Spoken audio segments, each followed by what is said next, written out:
AITA for not telling my former fiancé I bought her dream house? 10 years ago, my fiancé left me, 38M, a few weeks before our wedding. We grew up in a small town. We were friendly, went to the same school, but we never were in the same clique. She was one of the popular kids and I wasn't.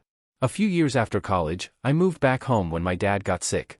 I found a job in my field about 45 minutes away from home.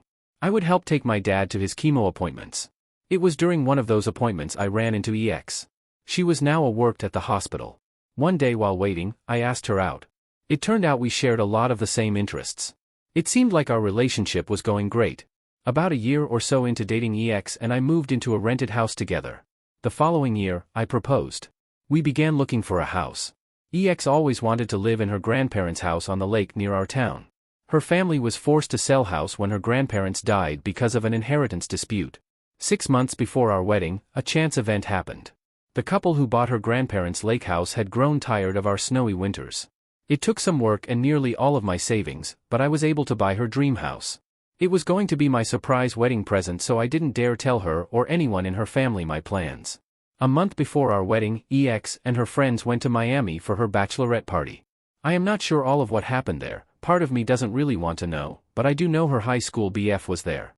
When she got back from the trip, she broke down and confessed she was afraid to get married and wanted to call it off. It was a mess. She later moved to Florida and eventually married HSBF. I ended up moving back to the city for an amazing job. In the meantime, I still had the lake house. With the help of my mom and dad, we started to fix up the lake house. It took a few years. My mom and dad would look after the contractors while I was in the city. Having the house was perfect when the everything locked down. I was able to escape the city and work remotely from the lake house. I now live here full-time and work remotely. This summer we had 4th of July at the lake house. My SIL used photos from the lake this summer in her Christmas card. One of those cards made it to EX's cousin. The cousin recognized the house. The Saturday before New Year's, EX's mother and sister were at my front door. After pleasantries and answering their initial questions, they made an offer to buy it. I refused. They were not happy. A few days I got a long TXT from EX. This was the first time in about 9 years she has talked with me. She called me an ass for keeping this from her. Her family is blaming her for losing the house again. She then asked me sell.